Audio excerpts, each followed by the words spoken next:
आप देख रहे हैं AIN नेटवर्क, देश को समर्पित। यमुना बाढ़ की तस्वीरें दिखाने के लिए मैं इस वक्त सहारनपुर जिले के सरसावा में हूं और सरसावा के एक गांव में देखिए आप किस तरह से यमुना का पानी यहां घुस चुका है। आप पीछे देख सकते हैं एक मदरसा है और इस मदरसे के चारों तरफ पानी है, खेतों में सब तरफ पानी है और ये जो पॉपुलर के पेड़ हैं जो यहाँ लगाए गए थे ये पानी में पूरी तरह से यहाँ डूबते हुए नजर आएंगे आपको।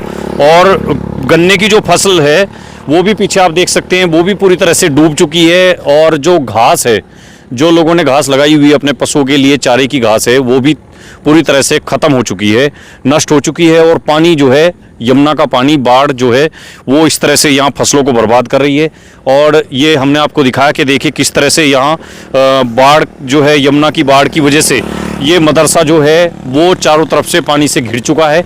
यहाँ पानी का जो आप देख सकते हैं यमुना का पानी किस तरह से घुस आया है। और ये जो सड़क है ये चिलकाना जाने वाली रोड है और हो सकता है कि अगले कुछ दिनों में यहाँ पानी और बढ़े तो यहाँ से निकलना या ट्रैफिक भी यहाँ बंद हो सकता है। इधर आइए, आप इनसे बात करते हैं। जी चाचा, कहाँ के रहने वाले हैं आप?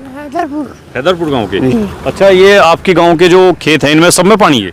सब में एक तरफा पानी आएगा यहाँ से क्या। ये बच्चों को लेकर कहाँ जा रहे हैं ऐसे मौसम में? और ये बस वैसे निकल गए थे थोड़ी देर के लिए, बड़े बड़े थक गए जरा, बहुत खराब है जी। मतलब जो है पानी से नुकसान है ना खेतों में? गन्ना और घास तो खत्म हो गया जी, धान की फसल नहीं रही। मतलब गन्ना और घास की फसल खत्म है? खत्म, धान की भी खत्म है। ये देखो आप देख रहे हैं पानी इसके ऊपर को उतर गया।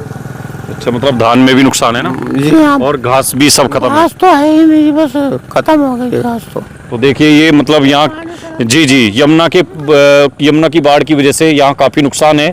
और आप मेरे पीछे देख सकते हैं कि ये जो पेड़ हैं ये शायद बच जाएं इस बाढ़ से, लेकिन जो दूसरी फसलें हैं, चाहे वो घास की है, चारा फसलें हैं या फिर गन्ना है, उसमें बहुत बड़ा नुकसान है।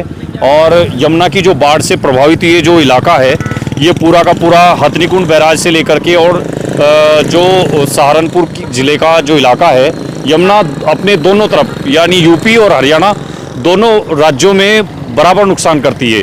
और जो खेत हैं वो उनमें कटाव होने की वजह से जो खेत हैं उनमें नुकसान तो होता ही है, साथ ही जो फसलें हैं उनको भी बड़ा नुकसान पहुंचता है। ये हमने आपको दिखाया गांव में किस तरह की तस्वीरें हैं और यहाँ तक अभी पानी जो है पहुंचा नहीं है, लेकिन ये बता रहे हैं यहाँ के स्थानीय लोग कि अगर पानी बढ़ेगा यमुना का, और पानी अभी चल भी रहा है, पानी वाटर लेवल लगातार बढ़ रहा है, तो हो सकता है 1-2 दिन में। जी कुछ और बताएंगे?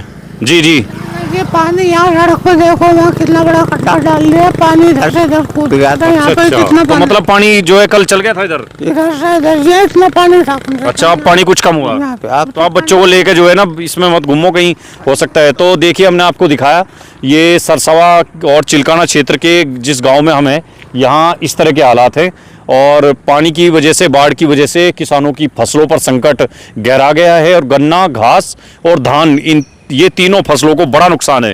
साथ ही पॉपुलर के जो पेड़ हैं, जो पॉपुलर की जो खेती है, क्योंकि ये पॉपुलर की बड़ी बेल्ट है, मैंने आपको पहले भी बताया था कि उसमें बहुत बड़ा नुकसान होगा। और यहाँ एक बार जरा गन्ने का खेत आप दिखाते हैं। हाँ, ये धान मिलता है उसे, किसान तक कुछ नहीं आता है, रास्ते में ही खाए जा, कर्मचारी खाए जा, वहाँ पे खराब हो जाए, कर्मचारी खाए जा, किसान तक कुछ नहीं आता। जब भी बाढ़ हुआ है कागज भर ले जा, पटवारी हर साल मुआवजा नहीं मिलता ना जी, कुछ नहीं मिलता।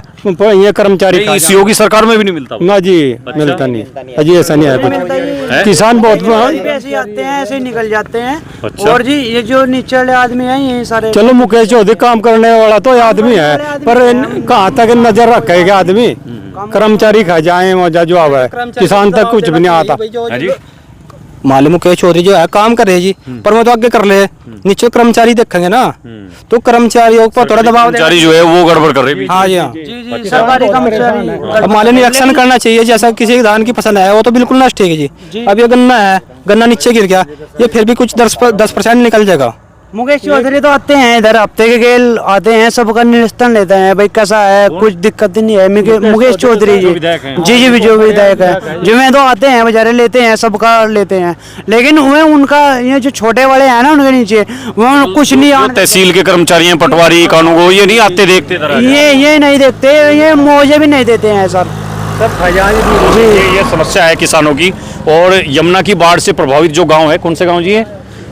ये चोरी मंडी हैदरपुर, ये चिलकाना सरसावा और नकुड़ विधानसभा के गांव हैं। यहाँ बाढ़ से जो प्रभावित किसान हैं उनसे हमने बातचीत की और उनकी जो गन्ना, धान और चारे की जो फसलें हैं वो खराब हो चुकी हैं, नष्ट हो चुकी हैं और बड़ी समस्या में है कुछ। जी, तो इस तरह की समस्या से ये लोग कह रहे हैं कि भाई घास जो है, पशुओं का जो चारा पानी है उसकी बड़ी समस्या खड़ी हो गई है।